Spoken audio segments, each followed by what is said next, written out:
Le diable l'a attaqué. Il a attaqué la femme parce qu'elle aimait Dieu, voulait servir Dieu. Il a attaqué même la femme. Mais Dieu merci, elle n'était pas accrochée aux choses charnelles. Elle était plutôt accrochée à Dieu. Elle n'était pas accrochée à Dieu à cause du social, à cause d'une bénédiction, à cause de la gloire, à cause de sa maison, de ses voitures. Non, elle était accrochée à Dieu à cause de sa relation avec lui, à cause de l'amour qu'elle a pour Dieu. Aimons Dieu, aimons Dieu, aimons Dieu. On est avec Dieu par amour. On n'est pas avec Dieu pour un miracle. Elle, le jour, il n'y a pas de miracle. Elle, le jour, il y a problème. Tu fais comment? Tu vas laisser Dieu. Elle, le jour, Dieu n'a rien fait pour toi. Tu risques de renier Dieu. Tu risques de murmurer contre le spirituel. Attachons-nous à Dieu, pas pour un miracle. Attachons-nous à Dieu pour l'amour de Dieu. Attachons-nous à lui.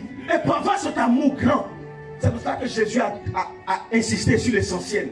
Il a dit aux apôtres, recevez le Saint-Esprit d'abord. Quand Corneille cherchait Dieu, il priait continuellement. On dit, Dieu, cherche Dieu continuellement. Il est là, Seigneur, Seigneur. L'ange s'est révélé à lui. L'ange dit, écoute-moi, branche-toi sur une grandeur, un apôtre ou un grand missionnaire. Aujourd'hui, nous avons un grand missionnaire. Il va nous expliquer, il va t'expliquer.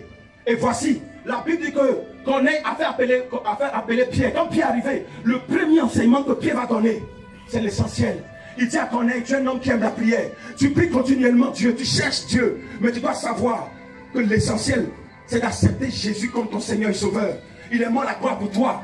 Et tu dois savoir que le Saint-Esprit nous a été donné pour nous aider à garder la foi, pour nous aider à nous maintenir dans le plan et la volonté de Dieu, pour nous aider à rechercher Dieu, pour nous aider à suivre Dieu.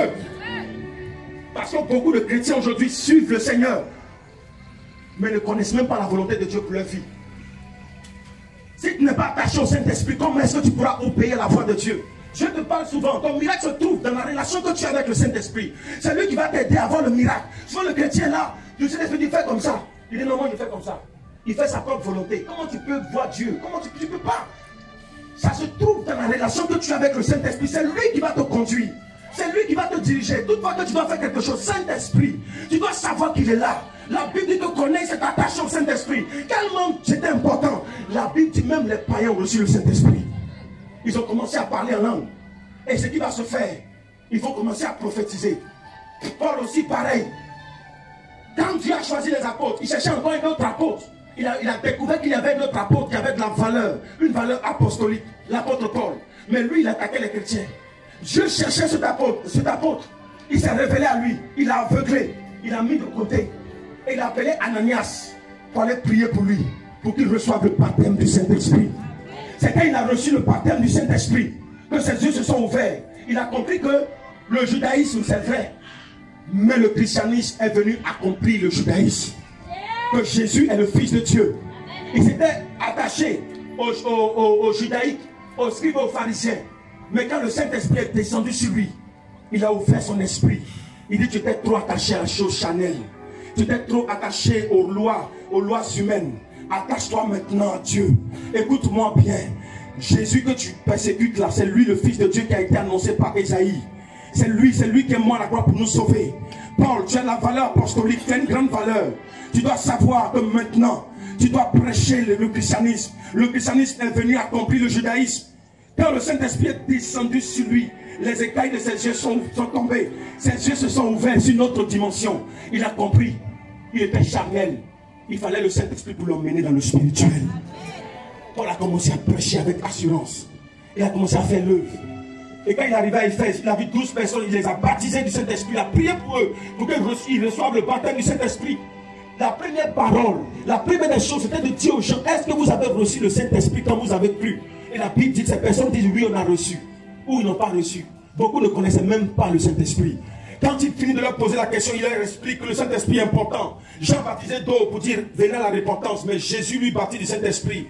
Jean m'a rendu témoignage de Jésus, moi je vous baptise d'eau pour vous emmener à la repentance. Mais il y a un qui est plus puissant que moi. Je ne suis pas digne de tenir les courroies de ses sandales, il va vous baptiser d'Esprit Saint et de feu. Il va vous donner le Saint-Esprit. Et à partir de ce moment, votre vie va connaître une autre dimension. Vous allez voir ce qui va se passer. La Bible dit quand ils ont reçu le Saint-Esprit, les 12, ils vont commencer à parler en Gloria, Rabadarada, Shekinah. Un coup en même temps, on entend. Ainsi parle le Seigneur. Cet homme est mon serviteur. L'apôtre Paul, il est mon serviteur. Écoutez tout ce qu'il vous dira de faire. C'est maintenant une nouvelle voie. C'est un temps nouveau. Vous devez savoir que c'est un temps nouveau. Nous sommes au temps de l'Esprit de Dieu. C'est la 3e heure du jour.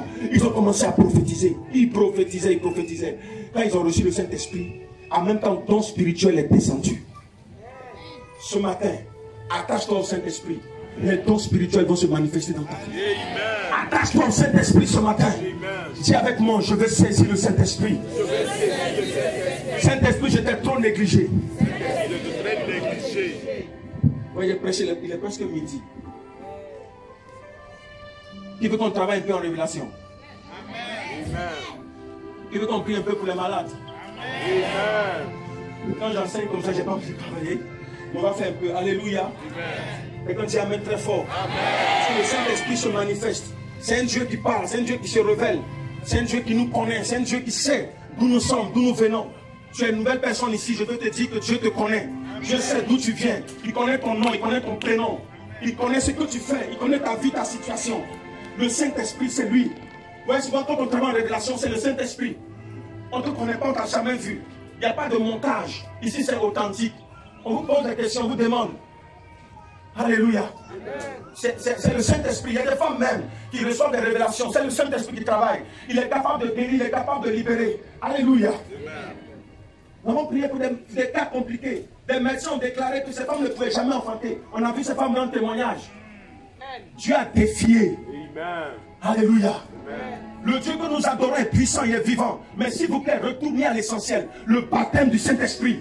Retournez à l'essentiel, la présence du Saint-Esprit. Et n'oubliez pas que c'est le Saint-Esprit que Dieu nous donne pour nous conduire et nous diriger. Ne l'oublions pas. Gardons notre relation avec lui. Courons après lui. Cours après le Saint-Esprit. Le miracle que tu attends va courir après toi. Cours après le Saint-Esprit. L'argent va courir après toi. Cours après le Saint-Esprit. La guérison va courir après toi.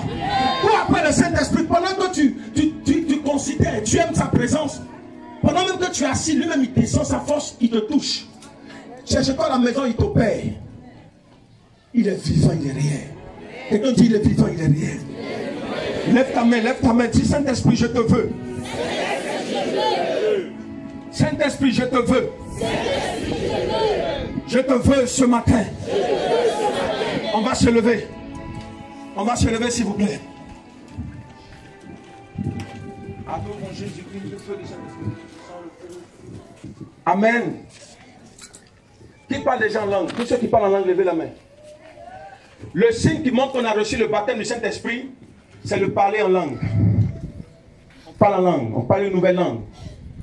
Le signe qui montre qu'on a reçu le baptême du Saint-Esprit, le signe qui montre que le Saint-Esprit est rentré en toi, c'est le parler en langue. Mais le parler en langue caractérise sa présence. Ça ne dit pas que c'est fini. Quand tu parles en langue, tu dois évoluer, atteindre la plénitude. Et la plénitude va te permettre de pouvoir vivre la dimension du Saint-Esprit. On ne reste pas seulement, il y a des chrétiens qui ont reçu le Saint-Esprit, mais c'est fini, on est resté à... Écoutez, on ouvre les yeux. Un enfant qui commence à parler, il dit Maou, ça veut dire quoi? On connaît tout ça. Il a 2 ans, il dit Maou. 4 ans, Maou. 5 ans, Maou. 6 ans, Maou. 8 ans, Maou. 10 ans, Maou. Je vous assure, le téléphone du prophète va sonner. Le prophète, mon enfant a un problème. Ça va pas. T'en dis, n'est-ce pas? Alléluia! Il a Maou. Mon enfant là, ça ne va pas chez lui. Alléluia! On est voulu. N'est-ce pas, ma soeur? On est. À 2 ans déjà, il dit manger.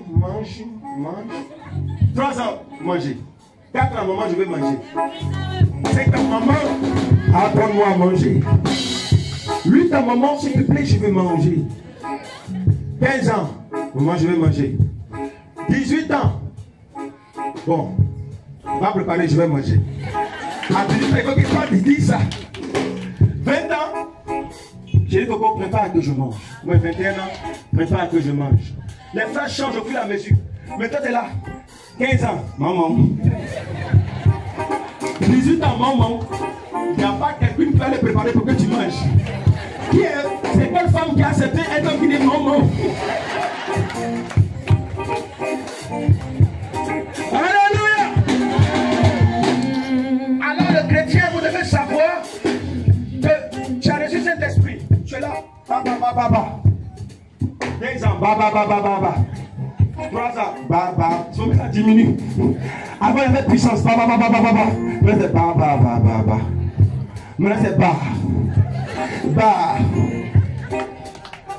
On doit faire ta délivrance. On doit refaire ta délivrance. Hey, je suis dans mon sérieux. On doit refaire ta délivrance parce que tu n'as pas laissé le Saint-Esprit pour le contrôle. Certainement, il y a un démon qui te fatigue. Vous savez, dans toute action, il y a des esprits derrière. C'est pour ça qu'on doit être rempli du Saint-Esprit. Si tu n'es pas rempli du Saint-Esprit, les démons vont te fatiguer. Même souvent, tu peux avoir un bon mari. Mais tellement les démons ne veulent pas te voir te marier,